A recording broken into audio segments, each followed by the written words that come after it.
Narendra Modi Gulf దేశాధినేతలతోని అలాగే ఇరాన్‌కి చెందినటువంటి అధ్యక్షుడు పెజెష్కియాన్ తోటి ఏకకాలంలో మాట్లాడి భారతదేశ పౌరులు జాగ్రత్త, అలాగే మీ స్వదేశీ పౌరులు కూడా జాగ్రత్త. ఇప్పుడున్నటువంటి పరిస్థితుల్లో ఈ ఉద్రిక్తతల నేపథ్యంలో పౌరుల యొక్క మౌలిక వసతులు దెబ్బతినకుండా, అలాగే వారి యొక్క హక్కులు కాలరాయకుండా, వారి యొక్క ప్రాణాలు పోకుండా కాపాడాల్సినటువంటి బాధ్యత ప్రతి దేశ ప్రభుత్వం మీద కూడా ఉంది. కాబట్టి దీన్ని వీలైనంత వరకు పరిష్కారం దిశగా వెళ్ళండి, పరిష్కారం చేసుకోవడానికి ప్రయత్నం చేయండి అన్న విధంగా పెజెష్కియాన్ తోటైతే ఆయన మాట్లాడినట్లుగా ఎక్స్‌లో పెట్టారు.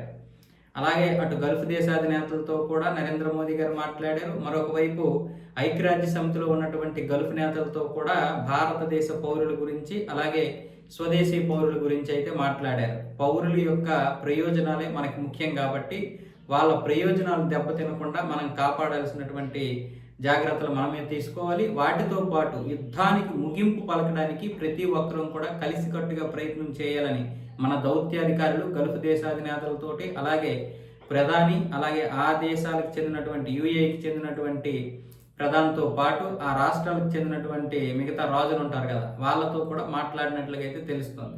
ఈ విషయాన్ని నరేంద్ర మోదీ గారు స్వయంగా ఎక్స్‌లో కూడా పెట్టారు.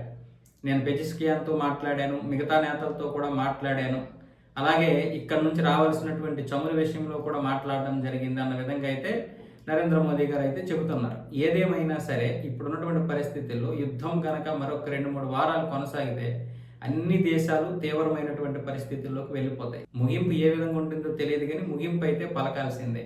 మరి ఇరాక్ మీద నెల రోజులు దాడి చేసిన విధంగా ఇరాన్ మీద కూడా దాడి చేస్తుందో ఏమో తెలియదు. ఆ రోజు ఇరాక్ మీద దాడి చేసినప్పుడు ఈ జలసంధి ఏదైతే ఉందో ఈ హార్మోజ్ జలసంధి మీద ఎటువంటి ప్రభావం పడలేదు. కానీ ఇప్పుడు ఈ హార్మోజ్ జలసంధి ఇరాన్ చేతిలో ఉండడం వల్ల ఇప్పుడు ఇంత ఉద్రిక్తతలకి ప్రధాన కారణం అయిపోయింది.